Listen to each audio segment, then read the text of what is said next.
Hi guys, today I'm going to prove beyond a shadow of a doubt the true identity of Satoshi Nakamoto, his various crypto projects, and what he plans to do with his 800,000 Bitcoin and when.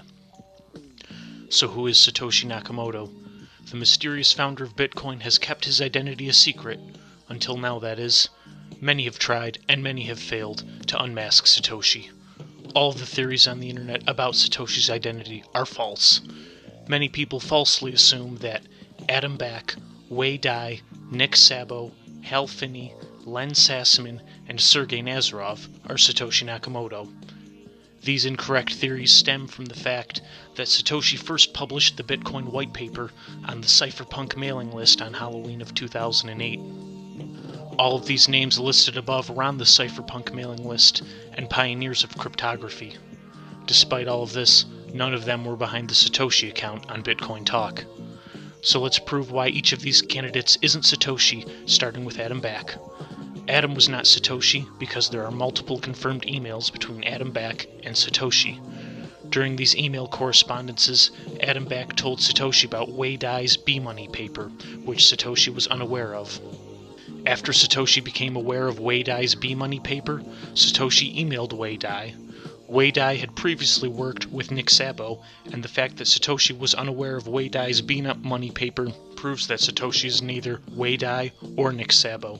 When Wei Dai himself was asked if he believed that Nick Szabo was Satoshi, he responded with, "In Satoshi's early emails to me, he was apparently unaware of Nick Szabo's ideas and talks about how Bitcoin expands on your ideas into a complete working system. I can't see why, if Nick was Satoshi, he would say things like that to me, in private." Hal Finney is not Satoshi because of the numerous confirmed emails between Hal and Satoshi. There's also the fact that Hal Finney was running a race and crossed the finish line 2 minutes before Satoshi sent out an email to Bitcoin community member Mike Hearn. Len Sassaman is not Satoshi because Satoshi's account on the P2P forum posted it in 2014 stating, "I am not Dorian Nakamoto," almost 3 years after Len died. Some people claim that Sergei Nazarov is Satoshi because he owns the smartcontract.com domain name, which was originally registered a few days before the Bitcoin white paper was published. However, Sergei Nazarov was not the one who registered this domain name in 2008. It was transferred to him in 2014. This domain could have been registered by any cypherpunk, including the real Satoshi, as the term smart contract dates back to 1994 with this Nick Szabo paper. Satoshi himself registered multiple domains that he never used, including titcoin.org, a name he almost decided to use instead of Bitcoin. It should also be noted that Sergei Nazarov was busy working for the investment firm First Mark Capital and then launching his own investment company, QED Capital. He was also working on his peer-to-peer tourist experience marketplace called Exist Local. All of this happened during the time when Satoshi was developing Bitcoin. Now let's disprove the theory that Satoshi died or went to jail before Bitcoin went mainstream. Satoshi generated a new Bitcoin address for every block reward that he received while mining. We can assume that every unspent 50 Bitcoin block reward address either belongs to Satoshi or someone who lost their private keys a long time ago. In 2021, around the time when Craig Wright was attempting to prove that he was Satoshi, a mysterious individual posted an anonymous message with 145 Bitcoin addresses mined in 2009. Each address contains 50 Bitcoin and has never been moved since their creation. The owner of these 145 addresses signed each address with their respective private key, proving that he was the rightful owner of these 7,250 Bitcoin. No one other than Satoshi would hold Bitcoin for this amount of time and not spend them. This was also at a time when there were only a handful of individuals mining Bitcoin. On top of that, in October of 2024, a Bitcoin wallet that mined Bitcoin just 5 days after the Genesis address moved some coins to an exchange. 5 days after Bitcoin launched, the only individuals who were mining were Hal Finney and Satoshi. Since Hal is dead, it is very clear that Satoshi is still very much alive and well. So we've covered who Satoshi isn't. Now let's dive into who Satoshi is. Satoshi is a programmer from Belarus by the name of Sergei Nikolaevich Ivancheglo.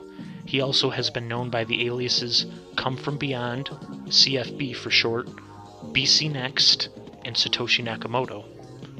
Of course, when Sergei Ivancheglo has been asked if he is Satoshi, he has said that he is not Satoshi, as has every other individual accused of being Satoshi. However, none of the other individuals pointed their finger at another candidate. They merely denied the accusation and moved on. Sergei Ivancheglo, however, has tried to deflect from the fact that he is Satoshi by claiming that Sergei Nazarov is Satoshi. This is a clear act of projection. Sergei Ivancheglo does not want to be known as Satoshi at this time, so he deflected the attention away from him onto Sergei Nazarov, who is not Satoshi. Projection is a common trait among those who have cluster B personality disorders, which includes narcissistic personality disorder. On Sergei Ivancheglo's website, he has admitted to having a narcissistic personality disorder from his doctor, so do not believe him when he says that Sergei Nazarov is Satoshi. He's projecting what he does not want to be known about himself onto Sergei Nazarov. Now let's get into how Sergei Ivancheglo, Come From Beyond, CFB, BC Next, and Satoshi Nakamoto are all the same individual. The final email communication we've received from Satoshi came in response to a message from community member Mike Hearn in April of 2011. At this point, Satoshi had already been absent from the Bitcoin community for some time. When asked if he was going to return to the community or not, his response was, "I've moved on to other things.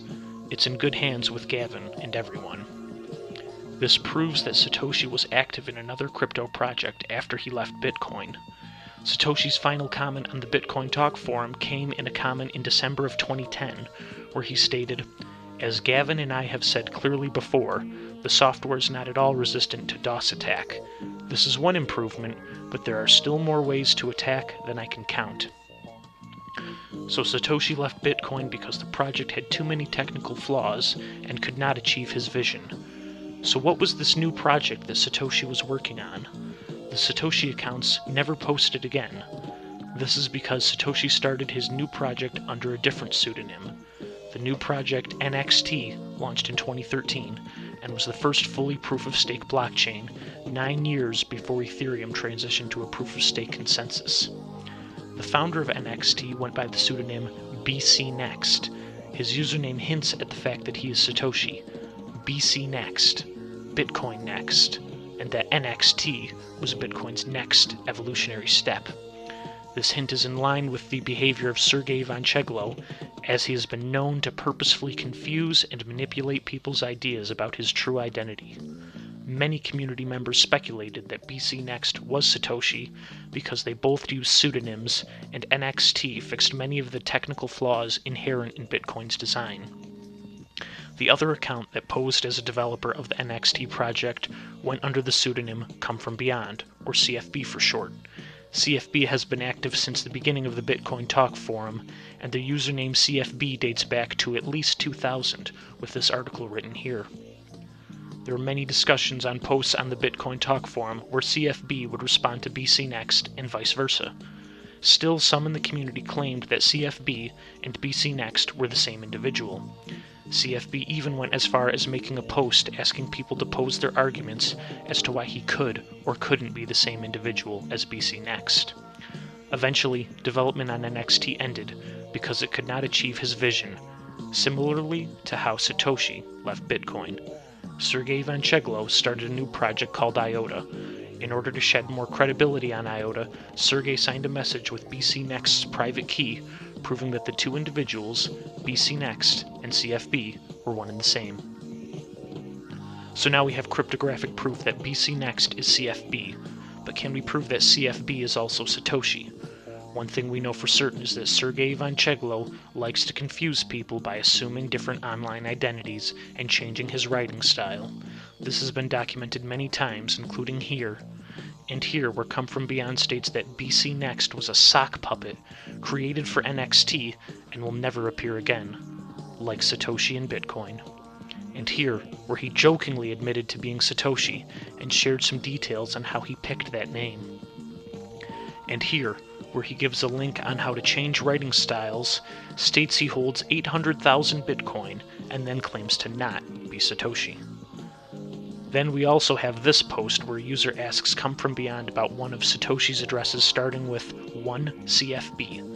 Another user chimed in saying that the CFB alias was not used at the time of the address's creation, and that Sergey corrected the user by posting links to some old articles Come From Beyond had written in 2002. He then goes on to discuss the potential of having multiple personalities, hinting at the fact that he does own the 1CFB address and is Satoshi. Here he admits he is Satoshi again. Of course, the 1CFB address could be chalked up to a mere coincidence, but in this thread here, we have Satoshi talking about vanity addresses, where someone's initials are the first few characters of an address. The very next day after Satoshi made this post, the 1CFB address was created. And if this isn't enough to convince you, BC Next had a vanity address that started with 1BCN. Of course, BC Next is confirmed to be Come From Beyond, as this was cryptographically proved in 2017. Another confirmed Satoshi address starts with the characters 15UBIC, which is a vanity address that looks surprisingly similar to Cubic. Cubic was first publicly talked about in 2012. It is safe to assume the name Cubic has been in Sergey's head for years prior to the official announcement. Again, we have Sergey stating he owns 800,000 Bitcoin, an amount that nobody other than Satoshi would own. This is more than even BlackRock owns. Here we have CFB talking about how he found some of his old private keys hard-coded into an old Bitcoin miner. He states that at the time, Bitcoin could only be mined with CPU. If you look at the date of creation of CFB's Bitcoin Talk Forum account, it was created in November of 2011. However, GPU mining was introduced to Bitcoin in October of 2010, meaning that Sergey was engaging with the Bitcoin Talk Forum before his CFB account was created there. This is because before Sergey was posting on Bitcoin Talk under CFB, he was posting under the Satoshi account. Here we have CFB stating that if anything were to happen to him, 250,000 Bitcoin would be sent to the United States' worst enemy. This also aligns with this article that states that the US government knows who Satoshi is. Perhaps the most conclusive evidence to sum up all of the information outlined above happened when a researcher examined a piece of code uploaded by Satoshi. He found that Satoshi was trying to hide his identity behind a Russian proxy. After searching the internet, results showed that a user named Sergey had used the same proxy as Satoshi to log into a website to review hotels in Vietnam. To top it off, there was also an April Fool's joke paper written by BC Next, CFB, and Satoshi. The subject matter of this paper is satire, but perhaps the biggest joke about this paper is the fact that it claims to have 3 authors, when in fact, Sergey Vancheglo wrote this by himself under his 3 pseudonyms. So there you have it, Sergey Vancheglo, the founder of Bitcoin, NXT, IOTA, and Cubic. Even after Sergey's departure, IOTA is still under active development and has partnered with the government in the UAE to make IOTA's core technology the backbone of their data and financial infrastructure. Meanwhile, Sergey is working on Cubic, which launched at the end of 2023. Cubic aims to solve the problems that he sees in cryptocurrency projects, including the ones he created. Whether or not he will be able to solve these problems this time around is anyone's guess. Now that we know that Sergey Vancheglo is Satoshi Nakamoto, and that he holds 800,000 Bitcoin, let's see what he plans to do with those coins. Sergey has said that he is going through a divorce and has moved to Cyprus after the proceedings. He states that he needs to split his 800,000 Bitcoin holdings with his wife.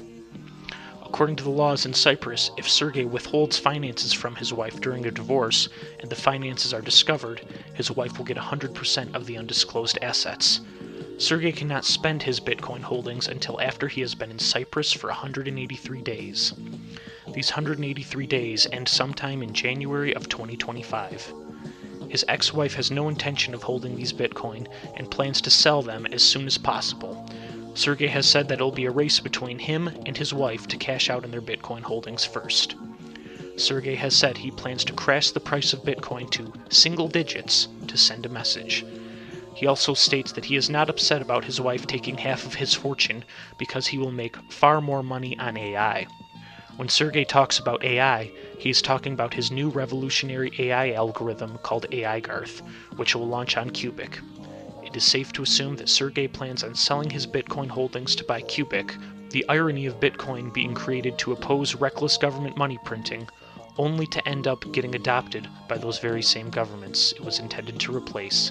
The final step in this unlikely journey is when Satoshi beats the government at their own game by devaluing their currency, Bitcoin.